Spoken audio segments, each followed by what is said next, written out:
Hello and welcome to Around the Couch once again.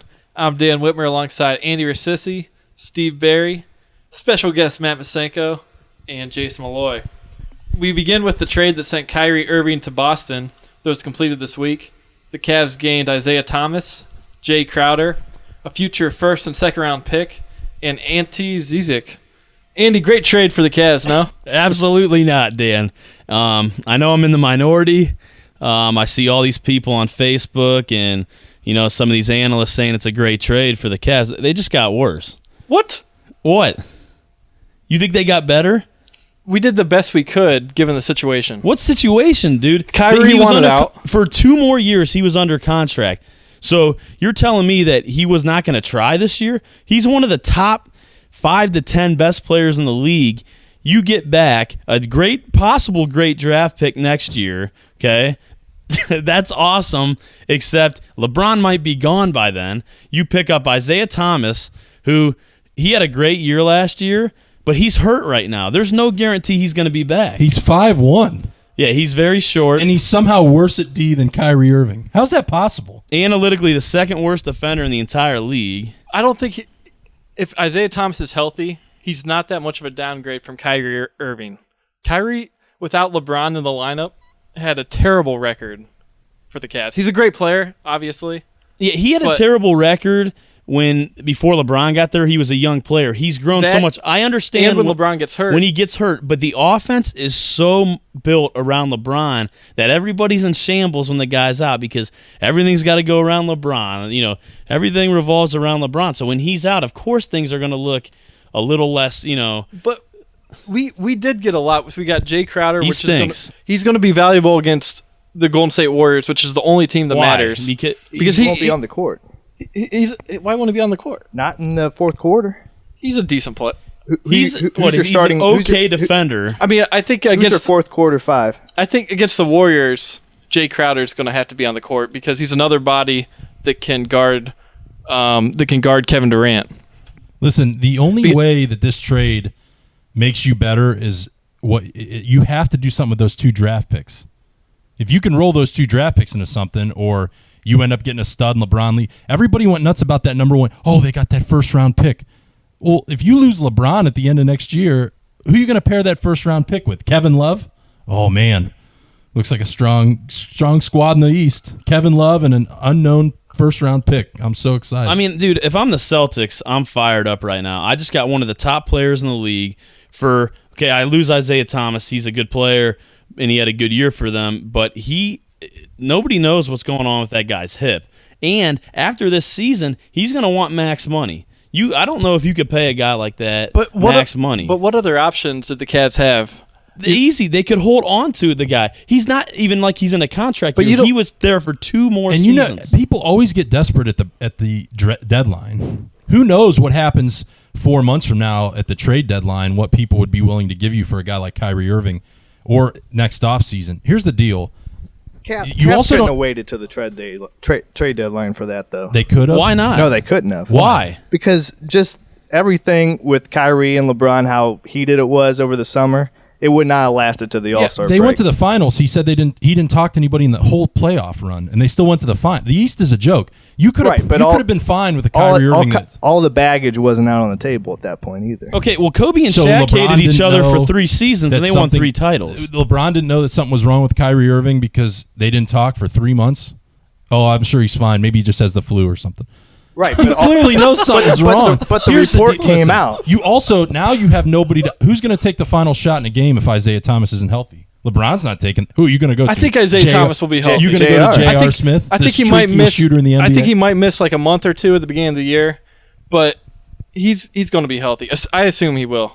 You better hope. The hip injuries are nothing to sneeze at, man. That's what ended Bo Jackson's career. Now I'm not saying it's the same injury, but you got to be careful about those things. But like I said.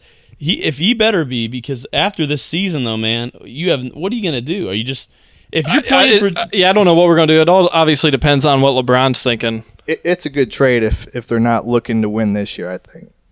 Just because you're getting that number 1 pick. You have to be looking to win this year. You have LeBron James. It's not guaranteed to be a number 1. Now, the Nets stink, so you're probably going to get a good pick out of it. they throw that second rounder in there, whatever. I mean, you got Ante Zizic too. He's a 7-footer that can. Oh yeah, man, he's great. he can stretch the floor.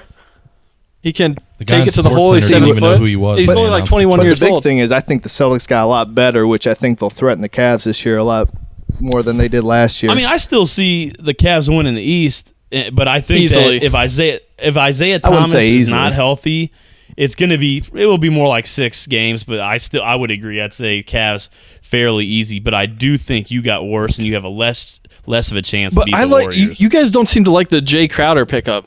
This is a guy that's a great defender. He's a good size to guard Kevin Durant. He can hit the 3.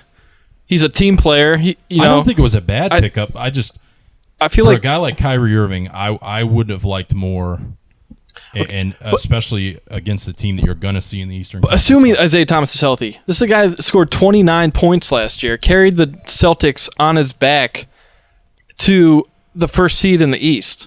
He was the best player on that team. so he's like LeBron. Well, I'm just saying I think he's pretty comparable to Kyrie Irving. I think he's a worse shooter. I feel like He's a good shooter though. 40% from 3. He's worse than Kyrie though. Kyrie's just one of the He's not one a of the catch and best shoot shooters shooter, in the though. game. Now Kyrie needs the ball in his hand, but I think Isaiah Thomas needs a ball in his hand to be productive more than Kyrie because Kyrie's such a deadly outside shooter.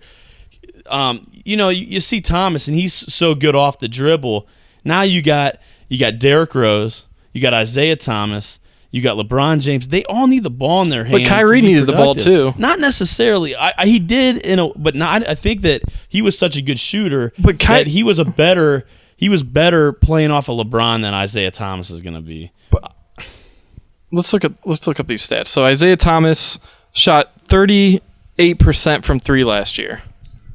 Made three threes a game. Yeah, but he was the focal point of that offense, though. His numbers are going to go drastically down. Kyrie's going to average more than that. So being the focal point of the offense, it's harder to have a better 3-point percentage than if you're Kyrie and you have LeBron demanding double teams. I don't disagree with that.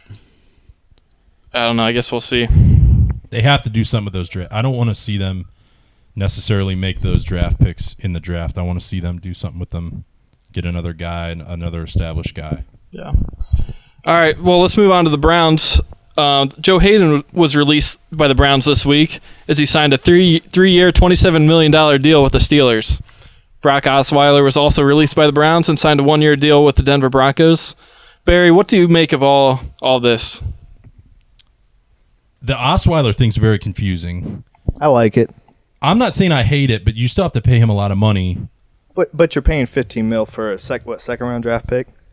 That's Yeah, pretty 16 steep. mil for a second round. 16. That's draft. what so I'm saying. For a team that's not going to do anything this year, why not Right, but stack up? You also have a very young quarterback, and now you have nobody on the roster that's really played in the league for at least a couple of years, who's been around, who knows. I would have kept him. So that one's a little puzzling. The Joe Haden one, I think I'm in the minority here, but I don't mind the Joe Haden move because I still think you're a couple years away. He can't stay healthy. He's getting older, and he would have had to guard everybody's one this year for the. I mean, they would have put him on Antonio Brown. They would have put him on AJ Green. Everybody will go nuts when he does good in Pittsburgh. It'll be one of those things where, yeah, he probably plays okay in Pittsburgh if he can stay healthy because he doesn't have to carry the load. He's Right, and he stays off the drugs, too. He's not going to be their number one. Yeah, the drugs. Yeah. Yeah, well, listen to Big what you just pill said, popper. Barry. So you're telling me that he's going to guard everybody's number one, yet we just released the guy for nothing. That makes absolutely no sense at all. And I'm not sure he would have guarded their one. They said he was the third best corner through the preseason for them. That's what the one guy ridiculous. So maybe that's not. I'm not saying that's accurate or not. Maybe he doesn't guard the ones. All I'm saying is, I think you're a few years away, and he's aging and cannot stay healthy. I mean, I So thought what's he's the been a point nickel in- corner his whole career. and but having to pay. We all know how you feel about him, and having to pay him and all that stuff. If you can just let him go, and it's almost like I've been calling for them to trade Joe Thomas for the record, because I think you could get a decent amount for him. Yeah. And he's in the same situation. He's older. He's been in the league a while. He's probably not going to be around when you get good if you're headed in the right direction. I think Joe Haden was on that same. Well, dude, I completely agree with you. I would trade Joe Thomas, but the key word being I'd trade him. I would have traded Joe Haden, but can you get some? Are you positive you could get? No, something I'm not out of him? positive. So if I can't, $16 million contract. 11. Who? I thought it was 16. No, he's For Joe getting 11. Haden? Yeah. Yeah. So if you get rid of Joe Haden, which the Browns are severely under the cap anyway, so what's the point of not holding on to the guy? If you could have got anything for him, I agree with you. You're not going to be very good this year. You're building for the future. But what's the point of getting rid of the guy? That made no sense to me. And then keep him, and if he locks down Antonio Brown in week 1, you go, oh, my, his value just skyrockets. I think that's the thing. There's no chance he locks down Antonio Brown. Well, and I don't know how much. Maybe they wanted other guys to play. I don't know how much that factors in the NFL. Maybe you go, we have to put him on the field, and we have some young corners who are going to maybe fit into us in our defense as we get better, and instead we got to play Joe Haden, and he stinks. But I think he's it was gotta play. I think it was also had to do with we cut Brock Osweiler. That was $16 million to cut Brock Osweiler. That was expensive just for a second round pick. When and then so we cut Haden. We saved about $10 million a year, and the last couple of years he has had trouble staying healthy. Pro Football Focus ranked 110 cornerbacks last year. Haden was 88th. So he's definitely declined since his Pro Bowl season a couple years ago. Yeah, So I I mean, think that had a I lot to do with understand it. like analytics is big and all that stuff, but at the end of the day, if I need to shut somebody down, if I'm the Browns, I'm playing the win early in the season. I don't give a crap about, well, we're building for next year. Yeah, sure. Are we probably doing that? Yeah. But if I'm a player, I'm a competitor. If I'm a coach, I'm a competitor. And I'm out there trying to win as many games as I can. And I want Joe Hayden out there. I'm always playing to win. You want Joe Hayden out there. Could he have helped you win? Are you sure? Yeah, I am Are you sure. Absolutely positive not. Yes. that he was healthy enough and that he was able to help you win right now? More than the clowns we got besides for him. Who are the clowns we have besides him? I don't know. A bunch of young guys that we're trying to plug in. Who are they?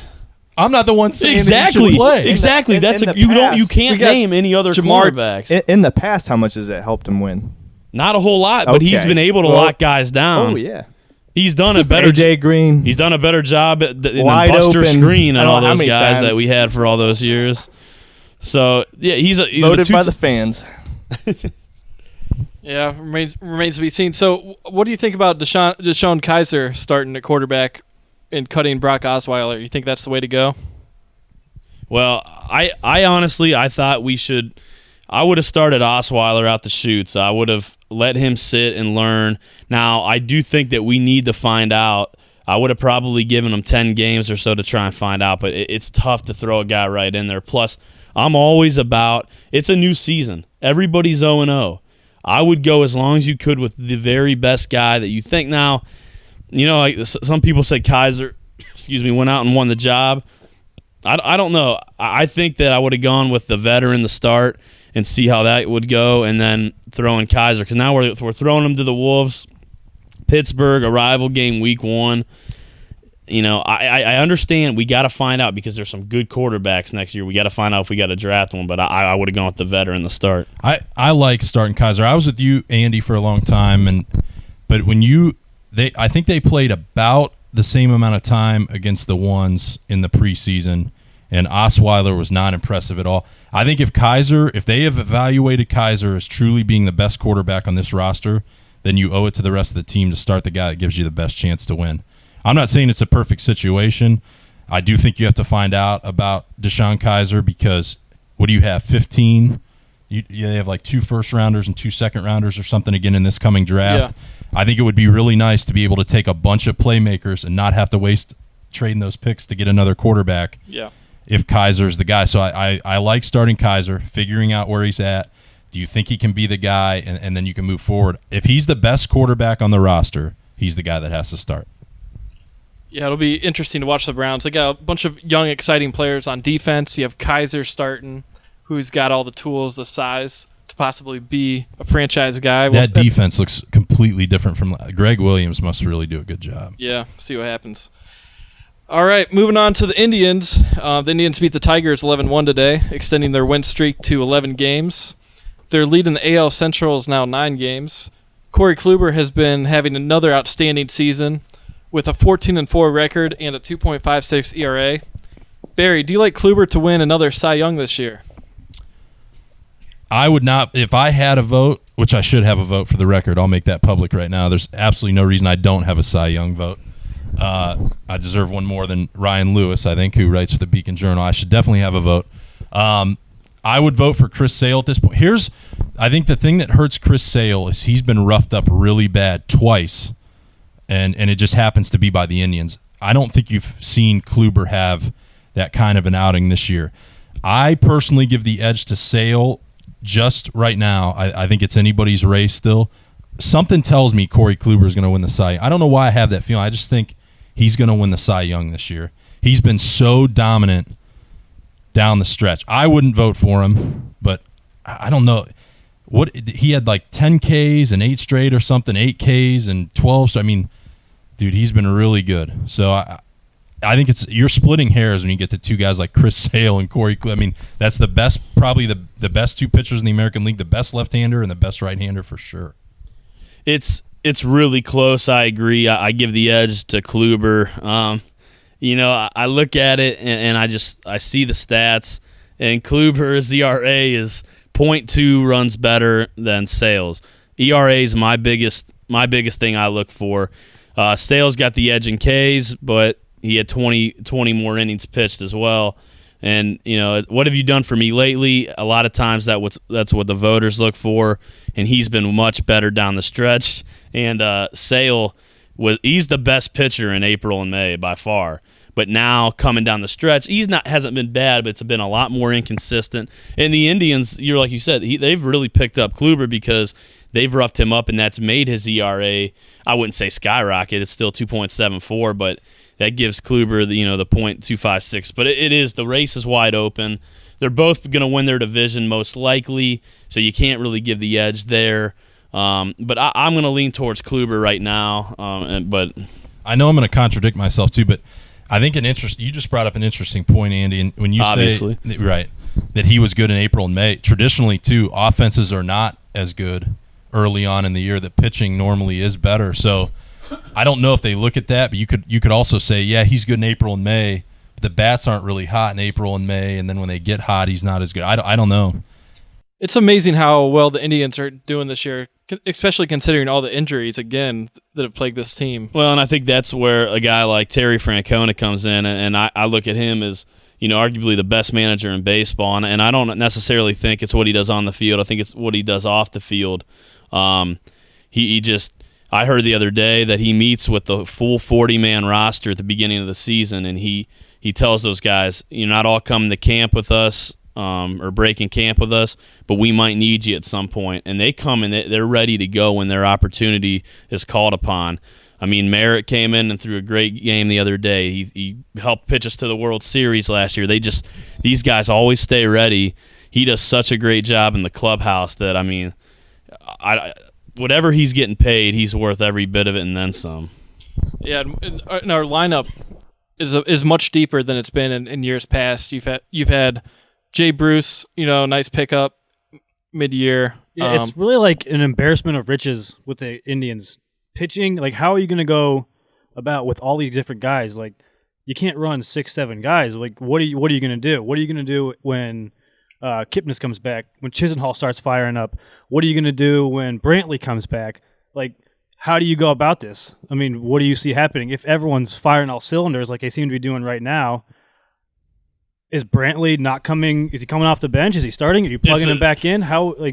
It's an unbelievable when he's point. He's hitting okay, but well, and what a problem to have, right? Where you got to decide between Tomlin, who was great in the World Series last year, Bauer, who's been phenomenal in the last 6 weeks, and Merritt. One of them or two of them have to go to the bullpen if you want them with you in the postseason. I mean, it's an issue, but it's a great problem to have, man. Well, and Jay brings up a great point. You go, Michael Brantley, who hit 3 probably every single game a couple years ago. You go, should he make the lineup? For sure. I mean, he's got to be there, but what capacity? Right. Austin Jackson's hitting like 319. Ramirez had 5 extra base hits today, right, and 2 bombs. So when Kipnis comes back, Diaz is hitting. Maybe DH. I don't know. Maybe you bench Santana more. Yeah, but he's been hot lately too, though. So it's really hard. But then you also want to have consistency in the playoffs too. Like, you could always do, depending on who's pitching, a righty or a lefty. But at the same time, it's really hard to plug a guy in once in a while. Then he's not in the routine. So, I mean, Francona, that's why he gets paid the big bucks. But we need Andrew Miller back, though. Yeah. I think he needs to I come really back. think the Indians could win the World Series. But if you don't have Andrew Miller, I don't think you have a shot. I'm worried they really overextended him last year. Not that you had any other option, the way that you were banged up pitching staff-wise, the starters and stuff. They were going to him early. They were going to him in different situations. But I hope that doesn't – I mean, you see it, I think, with Aroldis Chapman right now. Guy got used a ton for the Cubs last year. Now, it was worth it. They won it. But, I mean, just lost his closer spot. I don't think he's thrown over 100 in, like, 6 outings. I mean – He's having trouble finding the strike zone. Right. So I'm hoping that Miller, gets I would have healthy really and- – I really appreciate it in a way, but I don't think Andrew Miller should have thrown in the World Baseball Classic. I think he really, after throwing so much last year, then he threw in the World Baseball Classic, and he got hit pretty hard, and that wasn't like him.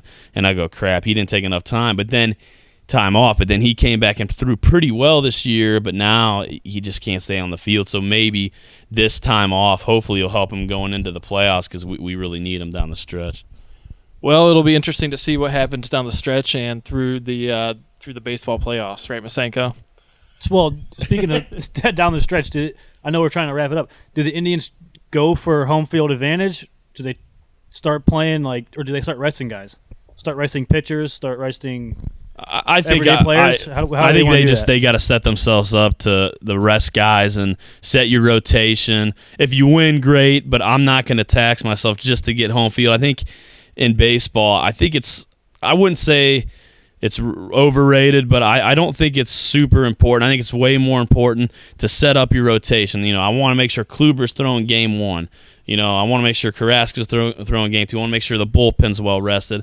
I'm getting those key guys days off. But at the same time, I would go for it, but I wouldn't, do anything, crazy to go for it, if that makes sense. I think that if it's me, you got to be confident in your guy. I believe if I'm a Cleveland Indian, if I'm Terry Francona, you go, I've got the best pitching staff in the American League, and I've got a really dangerous lineup. I don't care where we play and who we play. And we lost Game 7 at home with Kluber on the mound last year, so I would still take it, obviously. I'm setting everybody up to be successful, to be healthy, to throw in the order I want them to throw. And if I got to go to Houston or I got to go to Boston to do it, then I'll do it. It doesn't really matter. Well, that's about all the time we have. Can I just give? Go I ahead. just want to shout out Bobby Stout, #1 listener, been a long-time fan, been giving us a lot of feedback on the show. So just wanted to say what's up to Bobby. Wish him well as he starts his baseball career at Mount Union. Well said. And we're also on location here at Matt Masenko's basement for the big fantasy draft. Barry has about 7 minutes to decide who he's going to pick with the third pick. That would be defending champion Barry has about 7 minutes to decide who he's going to take with his third overall pick. Well, so it's about all the time we have today. Till next time, so long, everybody.